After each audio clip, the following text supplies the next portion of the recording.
Alright, guys, it has been a while since I've been on here, and life has been rather eventful. Excuse me as I'm still perspiring from my after lunch pickleball session here. But yes, it's been quite eventful from both a political and a personal standpoint over the last several weeks here. So, family vacation with my wife's family in Pennsylvania, so that was a lot of fun. Pretty smooth getting in. Got our flight on Spirit, got in there. Life is good. Way back, not so smooth. Rachel and I are dealing with colds. Enzo came down with a fever. And we had a weather issue. So our initial flight got delayed to where it got too late for our second flight. Our layover in Orlando, we missed that flight. So we had to wait overnight. Luckily, family chipped in, helped pay for our hotel, so that was super sweet of them. And so we headed out early the next morning. And not without incident, but we did get back.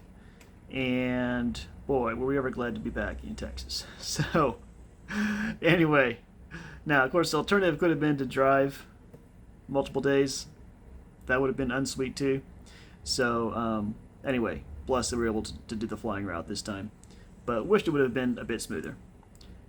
But what can you say when you're flying with the Dollar General of the skies? You don't expect everything to go perfect, I suppose. So, yeah, so I'm still getting over that cold thing, majigger, that I got. Making some progress on it, I think. My ears still, especially my left ear, feels kind of clogged up, and obviously you can tell from my voice I'm not totally normal, probably. But anyway, we're going to get there. So, wow, politically, what a month it has been. What a month. I think we are getting in at about 3 weeks now since the first debate between, and possibly last debate between Trump and Biden. And so there's all the fallout from the debate, and then there was like this big, push from the media for Biden to step aside and to try to find somebody else. And then about the time felt like that effort was kind of fizzling, and it's like maybe Biden is actually going to just stick this out. And then Trump gets a bullet through his ear. And, that's the big news for, whatever the 72-hour news cycle or whatever, right? And so I'm thinking, well, maybe Biden's just going to stay. Sure, he's doing these interviews and he's still making all these blunders, but maybe the Democrats have kind of given up, resigned themselves to Trump winning this one, and nobody really has the guts in the Democratic Party to try to force him out, and maybe maybe it's the best thing. Maybe nobody wants to run anyway. If Trump's going to win, is this really the time when Gretchen Whitmer or Gavin Newsom or any of those people really want to step in the ring? I mean, maybe not. Maybe they want to just say, pretend that they tried and call it good enough. But pretty much as soon as the attempted assassination story kind of died down, and then this whole Biden thing kind of started rising back up to the surface in the news cycle. And now, just as of today, which is Thursday the 18th, I believe, of July, it's been reported that Chuck Schumer was privately telling Biden to step down, or asking him to, and Pelosi apparently had somewhat of a similar conversation with him. So while they haven't maybe come out and publicly said he needs to step down, they're not refuting it, that these conversations happen. So it's the fact that it was leaked. I mean, it's basically as good as a public announcement, basically saying we don't support Biden anymore. So Hakeem Jeffries was also involved, I believe. And so you've got some of the top Democrats in the country now saying, Biden, we ain't going to win this thing. We need a plan B here. Um, so that's pretty remarkable. And I, what are the odds now, right? So on the one hand, you've got Biden's ego.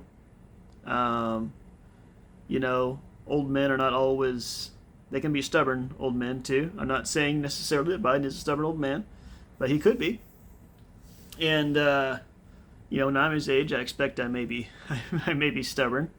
Um, so it's that versus the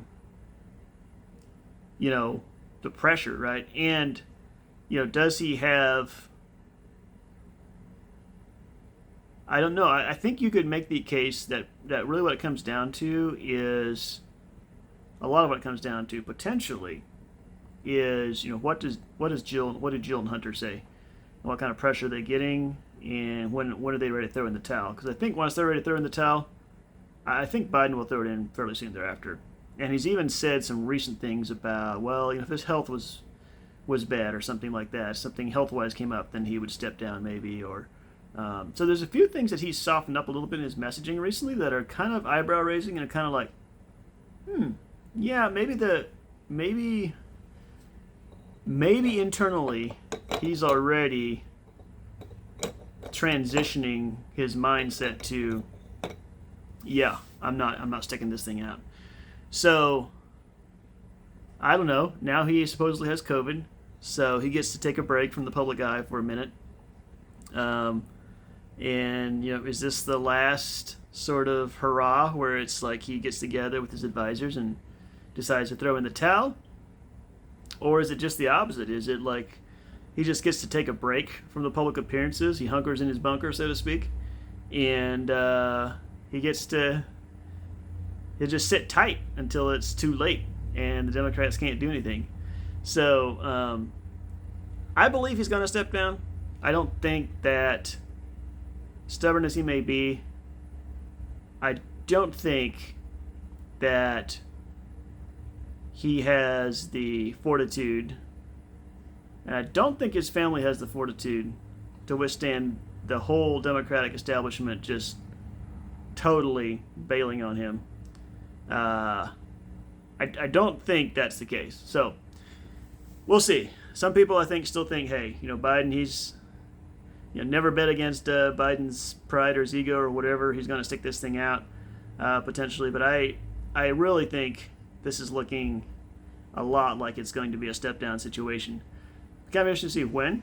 It could be this week sometime. And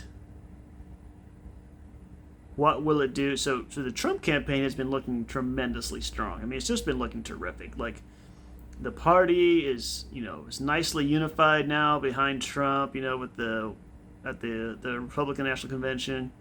Trump comes out of the ear-piercing experience, looking like a hero, basically. Trump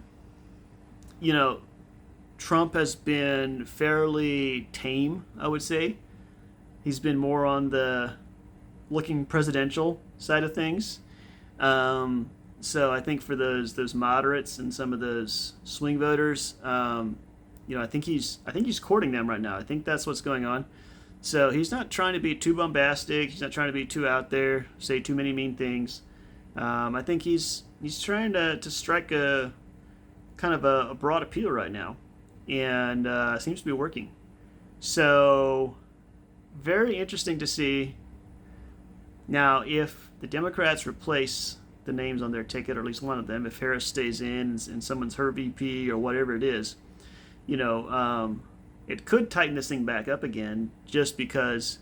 Well, here's what I think, and I could be totally wrong on this, but I think that when they select a new ticket for the Democrats, I think it will do a lot in the short term to energize their pool. It'll be very interesting. The public will be very interested to see what goes on. It'll be very unprecedented, virtually, to have a nominee step down like that.